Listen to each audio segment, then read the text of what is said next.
Viewers, before we dive in, drop your city, country, and your local time in the comments. Always fun to see just how far a story like this can travel. Now, picture it. Marble floors so polished you could eat off them, though please don't. Unless you're a raccoon with a taste for couture, crystal chandeliers that drip soft light like expensive honey. The luxe fashion flagship store in Manhattan hums with the kind of Saturday energy where credit cards run hot, and the air smells faintly of leather, perfume, and the occasional ego. Zara Williams steps inside with one goal: return a defective $3,200 Italian handbag and flag the quality issue for corporate. 3 days old, zipper broken, stitching coming loose, about as luxurious as a paper bag in the rain. She approaches the counter, receipt in hand, blazer sharp enough to slice cheese. A young associate greets her with the type of politeness that feels scripted, promises to fetch a manager, then lets her marinate for 20 minutes.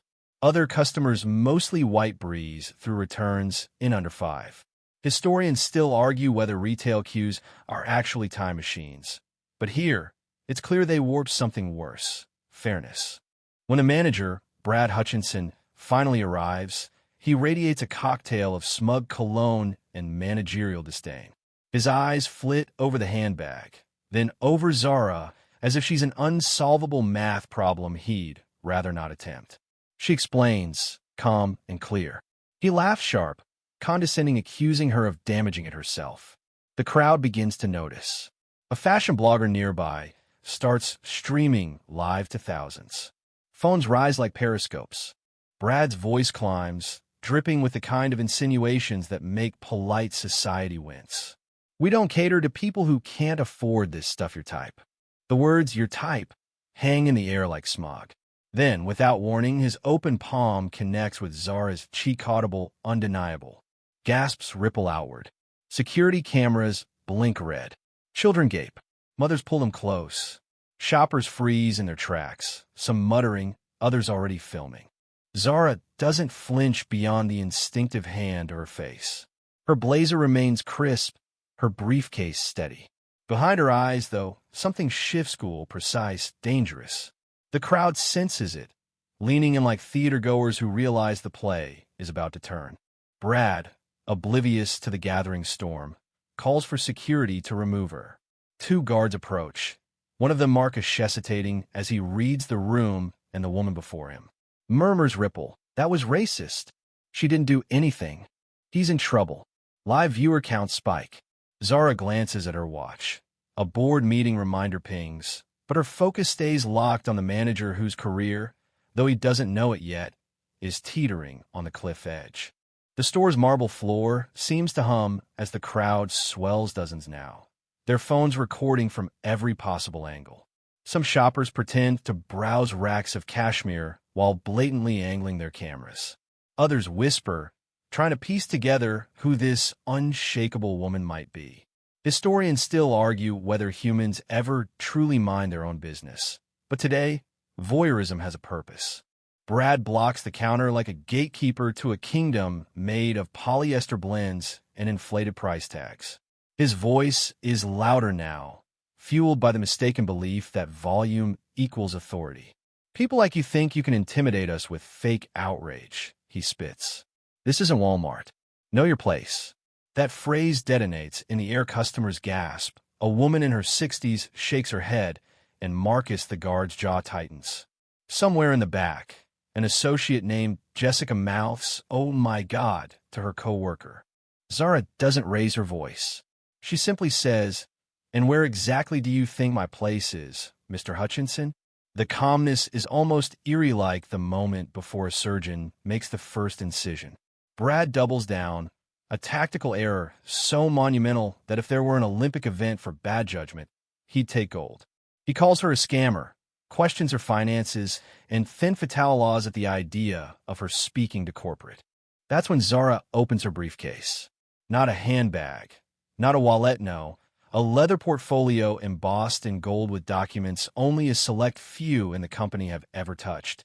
She pulls them out slowly, deliberately, each movement like a drumbeat in the crowd's anticipation.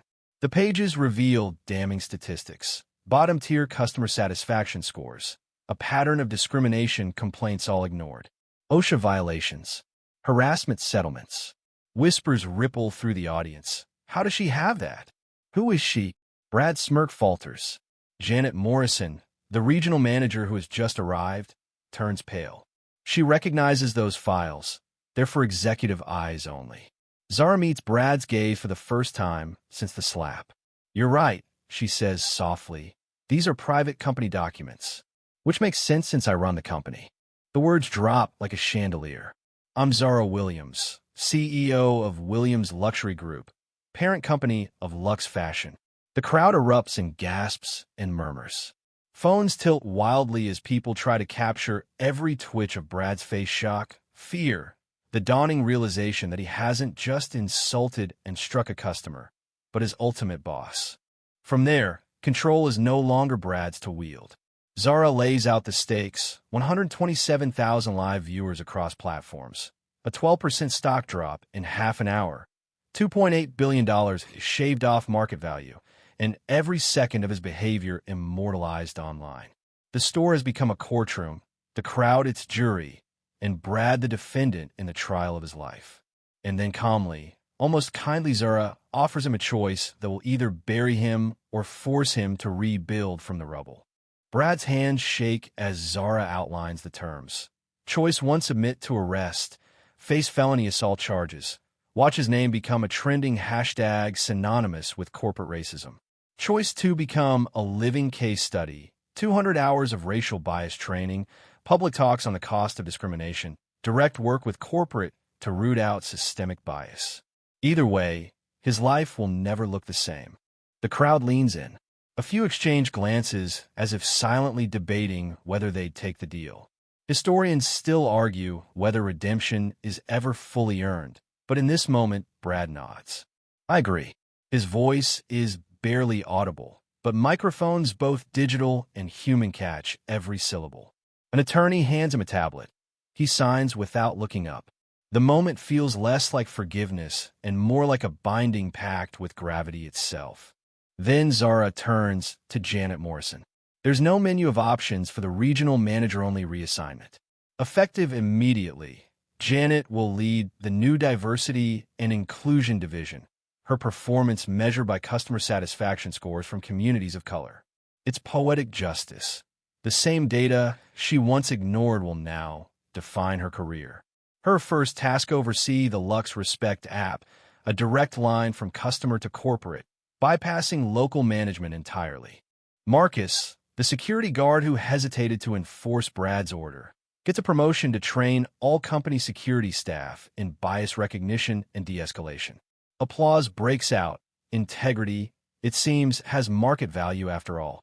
Zara announces sweeping reforms: mandatory bias training for all employees, a $25 million customer dignity fund, and a pledge that 40% of vendor contracts will go to minority-owned businesses within 18 months.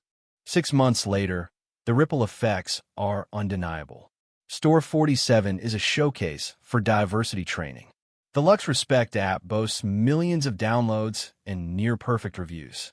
Brad stands on Harvard Business School stage telling future CEOs, "I thought power meant putting people down. I learned real power is lifting people up." Janet exceeds every diversity metric in her new role. Marcus leads a team of 200. 12 major retailers adopt the Luxe model. Zara graces the cover of Time as CEO of the Year, but she's clear in every interview. The win isn't personal recognition, it's systemic change. And while the chandeliers in Store 47 still gleam, they now light a culture of dignity instead of discrimination. The pace slows now, words stretching like the last rays of sunset over the marble floors. The air in the store feels lighter, almost weightless, as if centuries of unspoken injustice have been cracked open and aired out. Outside, people pass the display windows without glancing inside because for them, the drama is over. But for those who lived it, for those who saw phones rise like 1,000 tiny spotlights, the lesson hums beneath the quiet. You can almost hear Zara's voice lingering in the corners. Your voice matters. Your story matters. And sometimes, one moment, one sharp crack in the air can turn into the first brick of a better foundation. The crowd is gone. The chandeliers still glow. And somewhere in the distance, the sound of change keeps moving forward, slow but unstoppable, like a tide that refuses to turn back.